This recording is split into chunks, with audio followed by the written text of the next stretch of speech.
Hello everyone. आज हम करने वाले हैं एनिमल किंगडम। इस वीडियो में हम सिर्फ एनिमल किंगडम का इंट्रोडक्शन करेंगे कि किस हिसाब से फाइलम्स को जो है क्लासिफाई किया गया है। ठीक है, जो आगे आने वाली वीडियोस हैं उनमें मैं एक एक फाइलम डिस्कस करूंगी। जैसे जितने भी फाइलम हैं, प्रोटोजोआ, पोरीफेरा, सिलेंट्रेटा, ये एक एक वीडियो में नेक्स्ट वीडियोस में जो है डिस्कस करूंगी। लेकिन आज वाले में सिर्फ मैं इंट्रोडक्शन बताऊंगी कि किस हिसाब से ये क्लासीफाई किए गए हैं। इसमें मैं ज़्यादा डिटेल में नहीं जाऊंगी ईच फाइलम में, जैसे ना ही ज़्यादा एग्जांपल बता पाऊंगी, ना ही ज़्यादा फाइलम्स के बारे में बताऊंगी, क्योंकि ये सिर्फ इंट्रोडक्शन है ना, इसलिए आपको आगे आने वाली वीडियोस का वेट करना पड़ेगा। लेकिन सबसे पहले आपको ये वीडियो देखनी पड़ेगी। तो देखते हैं इसमें क्या है। सबसे पहले फाइलम के नाम देख लेते हैं। जो है किंगडम एनिमेलिया है ना, उसमें कई सारे फाइलम हैं। ठीक है, उन जो ऑर्गेनिजम्स हैं उनको अलग अलग फाइलम्स में रखा गया है। जैसे प्रोटोजोआ है, सबसे पहले है प्रोटोजोआ, उसके बाद पोरीफेरा, उसके बाद सिलेंट्रेटा जिसको निडेरिया भी बोलते हैं, उसके बाद टीनोफोरा जिसको टीलोफोरा भी बोलते हैं, फिर है प्लेटी हेलमिंथिस, उसके बाद है एस्केल हेलमिंथिस, उसके बाद Annelida, Arthropoda, Mollusca, Echinodermata, Hemichordata and कोडेटा। देखिए, ये जो सारे फाइलम है ना, ये इनके नाम आपको अपने आप याद हो जाएंगे। अभी मैं सिर्फ इंट्रो के लिए बता रही कि ये सारे फाइलम होते हैं और इनके हम अलग अलग जो है क्लासिफिकेशन के बेसिस देखेंगे कि इनमें कौन कौन से ऑर्गेनिज्म पाए जाते हैं। आपको ज़्यादा टेंशन लेने की ज़रूरत नहीं है कि आप इसी टाइम इनको याद करने लग जाओ। ये अपने आप याद हो जाते हैं जब एक एक फाइलम हम लेके चलेंगे ना। जैसे आज कल हम पढ़ा रहे प्रोटोजोआ, जब हम प्रोटोजोआ लेके चलेंगे ना तो हम इसकी पूरी डिटेल डिस्कस करेंगे, तो अपने आप आपको याद हो जाएगा कि प्रोटोजोआ के बारे में, उसके बाद पोरीफेरा के बारे में है, सिलेंट्रेटा के बारे में है।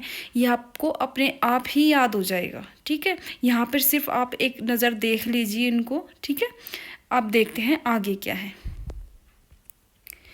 किंगडम एनिमेलिया, देखिए इसमें बेसिस ऑफ क्लासिफिकेशन, किस हिसाब से, किस बेस पे इन जो है ऑर्गेनिज्म को क्लासिफाई किया गया है। क्यों ना सारे जो ऑर्गेनिज्म हैं उनको एक ही फाइलम में क्यों नहीं रखा गया, क्या उनमें डिफरेंसेस हैं। ठीक है, उनका बेस क्या है क्लासिफिकेशन का, वो हम यहाँ देखने वाले हैं। देखिए, लेवल ऑफ ऑर्गेनाइजेशन, जो ऑर्गेनिज्म है वो अलग अलग तरह के लेवल होते हैं उनके ऑर्गेनाइजेशन के। जैसे cellular level, tissue level, tissue system level, organ level, organ system level. ठीक है, अलग अलग लेवल होते हैं, इसलिए सब ऑर्गेनिज्म को एक ही फाइलम में हम नहीं रख सकते। अलग अलग हैं तो अलग अलग ही रखना पड़ेगा। ठीक है, ये पहला बेसिस हो गया क्लासिफिकेशन का, जिसमें है लेवल ऑफ ऑर्गेनाइजेशन। दूसरा है बॉडी प्लान। बॉडी प्लान किस हिसाब की बॉडी है उनकी, ट्यूब विद इन ट्यूब है या फिर ब्लाइंड सैक है, जिस हिसाब का बॉडी प्लान है उस हिसाब से ऑर्गेनिज्म को क्लासिफाई किया गया है। तीसरा है जर्म लेयर। जो जर्म लेयर होती है जैसे एंडोडर्म, एक्टोडर्म और मीजोडर्म, ऑर्गेनिज्म में कितनी जर्म लेयर्स है, वो कितनी जर्म लेयर से डेवलप है, इस हिसाब से भी जो है ऑर्गेनिज्म को क्लासिफाई किया गया है। जैसे डिप्लोब्लास्टिक में 2 जर्म लेयर होती है, ट्रिप्लोब्लास्टिक में 3 होती हैं। ठीक है, ये भी एक बेसिस ऑफ क्लासिफिकेशन है। फिर है सेगमेंटेशन, जैसे बॉडी अलग अलग सेगमेंट्स में डिवाइड होती है। जैसे आर्थ्रोपोडा की है, हेड है, अब्डोमन है, जैसे ह्यूमन की है, अलग अलग सेगमेंट्स होते हैं। किसी किसी ऑर्गेनिज्म में सेगमेंट्स में डिवाइड होती ही नहीं है। जैसे जो लोअर लेवल ऑर्गेनिज्म होते हैं, प्रोटोजोआ वगैरह, पोरीफेरा वगैरह, इसमें सेगमेंट्स नहीं मिलते हैं, तो ये भी एक बेसिस ऑफ क्लासिफिकेशन है। फिर है सिमेट्री, हम किसी प्लेन से जो है ऑर्गेनिज्म को इक्वल हाफ्स में डिवाइड कर सकते हैं या नहीं, कितनी बार डिवाइड कर सकते हैं, आई मीन कितने सारे बॉडी प्लेन्स के अकॉर्डिंग वो डिवाइड हो सकती है, 2 इक्वल हाफ्स में हो सकती है सिर्फ एक प्लेन से या फिर कैसे। ठीक है, ये सिमेट्री होती है। ठीक है, फिर है सिलोम। सिलोम मतलब कैविटी। जो सिलोम होता है वो बॉडी के अंदर होता है, अलग अलग ऑर्गेनिज्म में होता है, किसी में नहीं भी होता है, किसी में फॉल्स सिलोम होता है, किसी में ट्रू सिलोम होता है। ठीक है, तो सिलोम भी एक बेसिस ऑफ क्लासिफिकेशन है। फिर है सर्कुलेटरी सिस्टम, जो ब्लड सर्कुलेशन होता है बॉडी के अंदर वो ओपन टाइप है या क्लोज टाइप है, ये भी एक बेसिस ऑफ क्लासिफिकेशन है। ठीक है, इन हिसाब से मैं यहाँ पर बताऊँगी अलग अलग ऑर्गेनिज्म को किस फाइलम में रखा गया है। ठीक है, लेकिन फिर से मैं एक बात रिपीट करती हूँ कि मैं यहाँ पर ज़्यादा डिटेल में नहीं जाऊँगी। जब मैं अलग अलग फाइलम को लेके चलूँगी तब मैं डिटेल में जाऊँगी। ठीक है, तो देखते हैं इसमें क्या है। सबसे पहले है लेवल ऑफ ऑर्गेनाइजेशन। ठीक है, सेलुलर लेवल। सेलुलर लेवल मतलब सेल्स ही उनका बेसिस ऑफ क्लासिफिकेशन है, सेल्स ही पाई जाती है। किसी में एक सेल होती है, किसी में कई सारी सेल होती है। ठीक है, यूनिसेलुलर, सिर्फ एक सेल ही सारा बॉडी का फंक्शन कर रही है, वो होता है प्रोटोजोआ में। ठीक है, फिर है मल्टी सेलुलर, कई सारी सेल्स हैं और वो अलग अलग काम कर रही है, लेकिन है तो सेलुलर लेवल। ठीक है, ऑर्गन या टिश्यू लेवल तो है नहीं, मल्टी सेलुलर है लेकिन सेलुलर लेवल ही है, कई सारी सेल ही जो है अपना अलग अलग फंक्शन परफॉर्म कर रही हैं, वो है पोरीफेरा में। ठीक है, फिर है टिश्यू लेवल।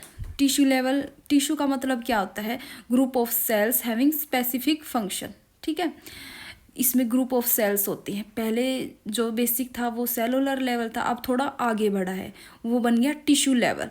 टिश्यू लेवल जैसे जैसे प्रोटोजोआ से हम आगे बढ़ते जाते हैं उनमें पाया जाता है, जैसे निडेरिया। निडेरिया को सिलेंट्रेटा भी कहते हैं। ठीक है, और दूसरा फाइलम है टिनोफोरा, टिनोफोरा को टिलोफोरा भी कहते हैं। ठीक है, इनमें पाया जाता है टिश्यू लेवल, लेकिन धीरे धीरे आपको याद हो जाएगा जब हम और भी वीडियोस देखेंगे। इधर आप थोड़ा ध्यान में रखिए कि किस में टिश्यू लेवल होता है। फिर है ऑर्गन लेवल।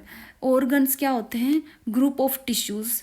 ठीक है, अब थोड़ा एडवांस होता जा रहा है ना, तो ऑर्गन लेवल किस में पाया जाता है, ये पाया जाता है प्लेटीहेल्मिन्थिस, इनको क्या बोलते हैं, फ्लैट वॉर्म्स बोलते हैं। ठीक है, इनमें पाया जाता है ऑर्गन लेवल। फिर अब आगे देखते हैं ऑर्गन सिस्टम लेवल। अब वो एडवांस होता जा रहा है, ये ग्रुप ऑफ ऑर्गन्स होते हैं हैविंग सिमिलर फंक्शन, मतलब जो ग्रुप ऑफ ऑर्गन्स हैं वो एक पार्टिकुलर एक्टिविटी को परफॉर्म कर रहे हैं, पार्टिकुलर फंक्शन को परफॉर्म कर रहे हैं। जैसे कि मान लीजिए डाइजेस्टिव सिस्टम है, वो भी एक ऑर्गन सिस्टम का एग्जाम्पल है। अब आप खुद देखिए ह्यूमन के अंदर जो डाइजेस्टिव सिस्टम, उसमें कितने सारे ऑर्गन्स जो है इन्वॉल्व होते हैं। माउथ है, ईसोफेगस है, स्टमक है, लीवर है, ग्लैंड्स भी इन्वॉल्व होगी, और पैनक्रियाज है, इंटेस्टाइन, कितने सारे ऑर्गन जो है इन्वॉल्व हैं। तो एक डाइजेस्टिव सिस्टम में इतने सारे ऑर्गन्स इन्वॉल्व होते हैं, इसी चीज़ को बोलते हैं ऑर्गन सिस्टम लेवल। ठीक है, प्लेटीहेल्मिन्थिस के बाद आता है एस्केलेहेल्मिन्थिस, और ऑर्गन सिस्टम पाया जाता है एस्केलेहेल्मिन्थिस से। जब हम आगे की ओर बढ़ते हैं कोर्डेटा की तरफ, उन सारे फाइलम में ही ऑर्गन सिस्टम पाया जाता है, जैसे Aschelminthes, Annelida, Arthropoda, Mollusca, Hemichordata and Chordata, इन सभी में पाया जाता है ऑर्गन सिस्टम लेवल। आगे बात समझ में। फिर है बॉडी प्लान्स। दो तरह के बॉडी प्लान्स होते हैं, एक तो होता है ब्लाइंड सैक और दूसरा होता है ट्यूब विद इन ट्यूब। देखिए ब्लाइंड सैक में क्या होता है, only one pore for injection and excretion, ये होता है प्लेटीहेल्मिन्थिस में।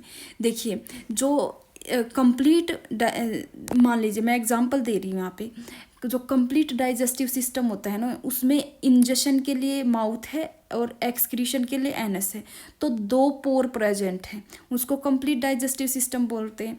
लेकिन जो ब्लाइंड सैक होता है ना, जिन ऑर्गेनिज्म में ब्लाइंड सैक बॉडी प्लान होता है ना, उसमें सिर्फ एक ही पोर प्रेजेंट होता है इंजेक्शन के लिए और एक्सक्रीशन के लिए, वहीं से वो खाते हैं, वहीं से वो एक्सक्रीट करते हैं, तो सिंगल पोर प्रेजेंट होता है। इस तरह के बॉडी प्लान को ब्लाइंड सैक बोला जाता है। और ये किस ऑर्गेनिज्म में पाया जाता है, ये प्लेटीहेल्मिन्थिस में पाया जाता है, जिनको हम फ्लैट वॉर्म्स भी बोलते हैं। दूसरी तरह का बॉडी प्लान है जो कि एडवांस टाइप है, जो कि ह्यूमन बींग्स वगैरह में पाया जाता है। ये होता है ट्यूब विद इन ट्यूब। इसमें दो ट्यूब प्रेजेंट होती हैं, एक तो बॉडी वाल की, एक एलिमेंट्री कैनाल की। देखिए आपने देखा है ईसोफेगस है, ईसोफेगस एक ट्यूब होगी जो एलिमेंट्री कैनाल का पार्ट है, और दूसरा है बॉडी वाल। बॉडी वाल और oesophagus tube within tube का प्लान हो गया, एक ट्यूब के अंदर दूसरी ट्यूब हो गई, ठीक है, दो तरह की ट्यूब प्रेजेंट हो गई। तो ये tube within tube body plan है वो एस्केल हेलमिंथिस के बाद जो भी फाइलम आते हैं इंक्लूडिंग एस्केल हेलमिंथिस टू, तो इसके बाद जितने भी ऑर्गेनिज्म आते हैं, जितने भी फाइलम आते हैं, उनके अंदर tube within tube body plan पाया जाता है, ठीक है। ये आपने देख लिया, दो तरह की बॉडी प्लान आपने देख लिए। अगर आपको यहाँ हल्का मतलब थोड़ा कम समझ में आ रहा है तो या तो आप एक बार और वीडियो देख लीजिए, या फिर आगे आने वाले जो भी लेक्चर्स हैं उनको मिस मत कीजिए, ठीक है। आपको धीरे धीरे, एकदम तो सारा समझ नहीं आएगा ना, तो धीरे धीरे आप जब बार बार इस चीज़ को सुनोगे, समझोगे, तब आपको समझ में आएगा, ठीक है। फिर है जर्म लेयर। जर्म लेयर कौन कौन सी होती? 3 जर्म्स लेयर होती है। एक तो होती है एंडोडर्म, फिर मेसोडर्म और फिर एक्टोडर्म, ठीक है। अपने जो ऑर्गेनिज्म के अंदर जो भी ऑर्गन्स की फॉर्मेशन होती है ना, वो इन जर्म लेयर के ही थ्रू होती है। जब एक बेबी, जब एक वो बहुत छोटा बेबी जो एम्ब्रियो होता है ना, उसी के अंदर जर्म्स लेयर बन जाती है, ठीक है। वो जर्म लेयर ही आगे चल के जो है ऑर्गन्स का फॉर्मेशन करती है, ठीक है।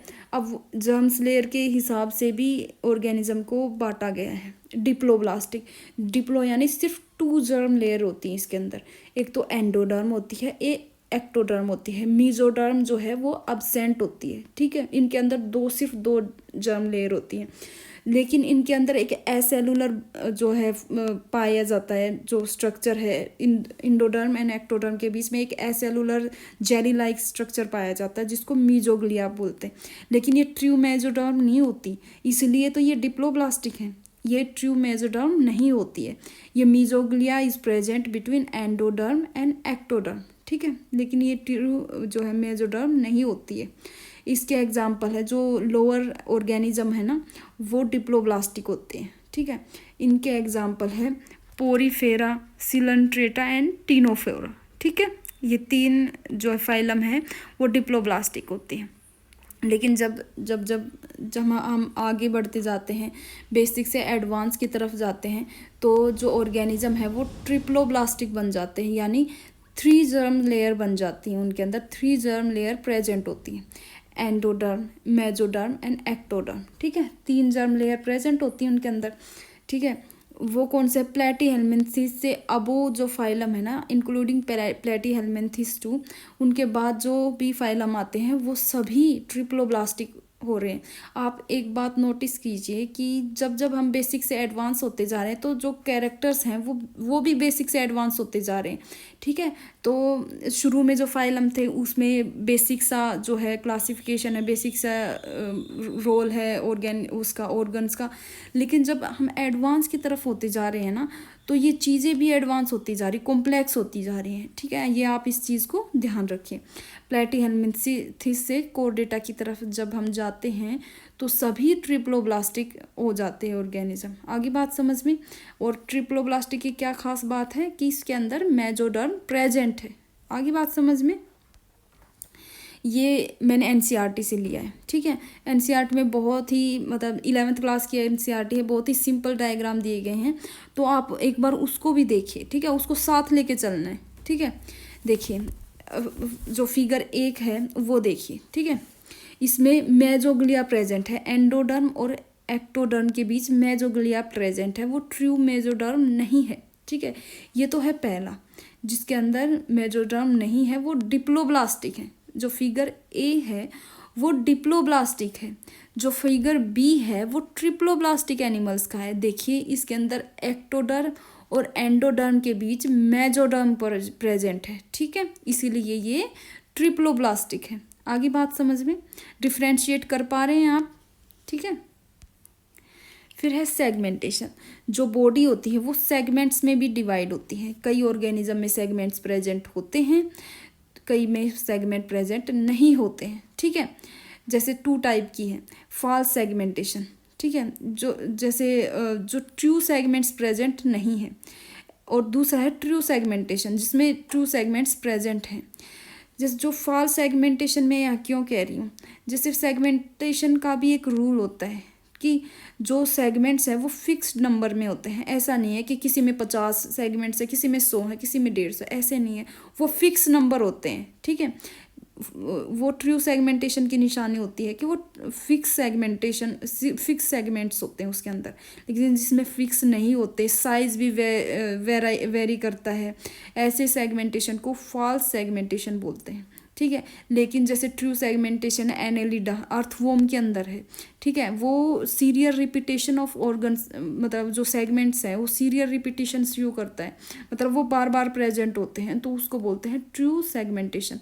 और जो ये बार बार प्रेजेंट हो रहे हैं, सीरियल रिपीटेशन हो रही है, इसको बोलते हैं मेटामेरिज्म। ठीक है, इस प्रोसेस को बोलते हैं मेटामेरिज्म। ठीक है, देखिए true segmentation, number of segments are fixed. True segmentation में नंबर ऑफ सेगमेंट्स फिक्स होते हैं, और जो largest segmentation is present at posterior end. ठीक है, जो लार्जेस्ट सेगमेंटेशन प्रेजेंट है वो पोस्टीरियर एंड की तरफ प्रेजेंट होता है।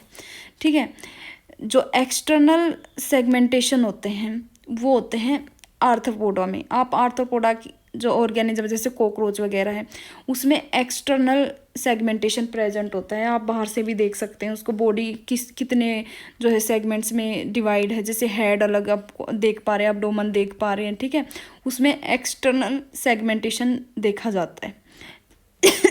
सॉरी।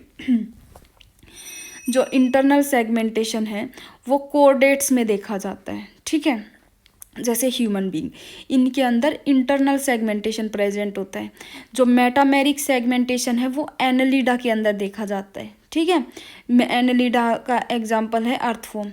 जब भी हम सेगमेंटेशन की बात करते हैं तो अर्थवॉर्म का एग्जाम्पल ज़रूर आता है। ठीक है, और ये बहुत इंपॉर्टेंट पोर्शन है कि जो एनालिडा है उसके अंदर मेटामेरिक सेगमेंटेशन पाया जाता है, और इसका खास एग्जाम्पल है अर्थवॉर्म। ठीक है, आप अर्थवॉर्म की जब बॉडी देखेंगे तो आप रिंग लाइक स्ट्रक्चर आप देख पाएंगे उसमें।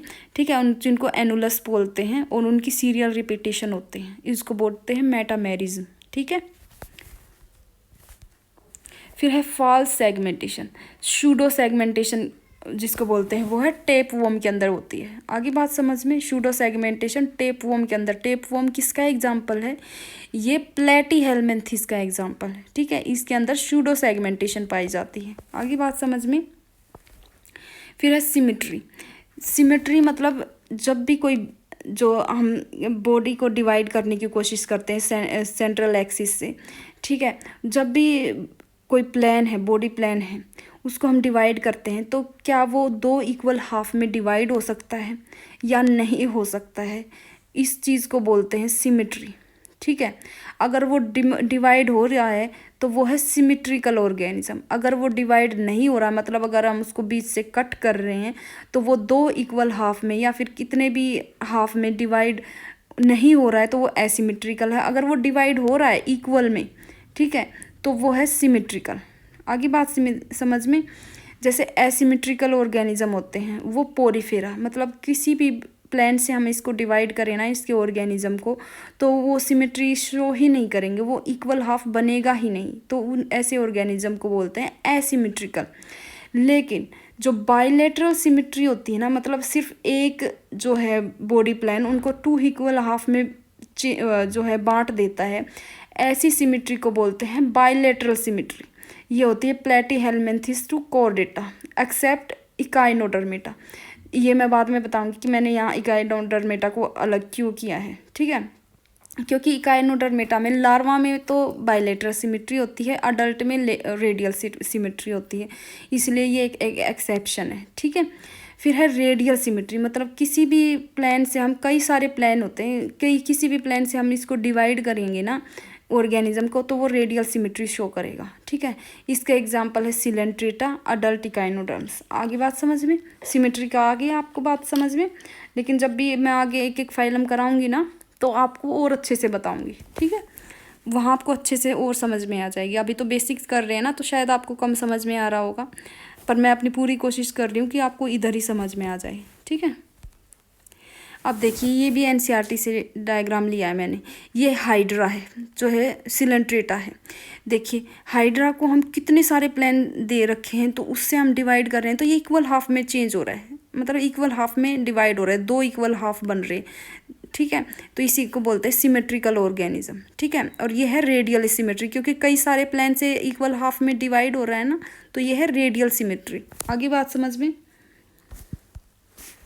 अब ये है बाइलेटरल सिमेट्री, सिर्फ एक बॉडी प्लान, सिर्फ एक ही तरह से अगर हम इसको कट करेंगे ना, तो ये तो ही दो इक्वल हाफ में चेंज होएगा। ये आर्थ्रोपोडा का एग्जांपल है। ये है बाइलेटरल सिमेट्री। जैसे ह्यूमन बीइंग है ना, वो भी बाइलेटरल सिमेट्री है, मतलब सिर्फ एक ही प्लेन हमें दो इक्वल हाफ में चेंज कर सकता है, ठीक है। अगर हम किसी और प्लेन से चेंज काटेंगे ना बॉडी को, वो नहीं होएगा। सिर्फ एक ही प्लेन से हम जो है अपनी बॉडी को टू इक्वल हाफ में डिवाइड कर सकते हैं। इसको बोलते हैं बाइलेटरल सिमेट्री, ठीक है। फिर है सिलोम। सिलोम का मतलब होता है बॉडी कैविटी, ठीक है। ये भी एक बेसिस ऑफ क्लासिफिकेशन है, ठीक है। It is the space between body wall and gut wall, ठीक है।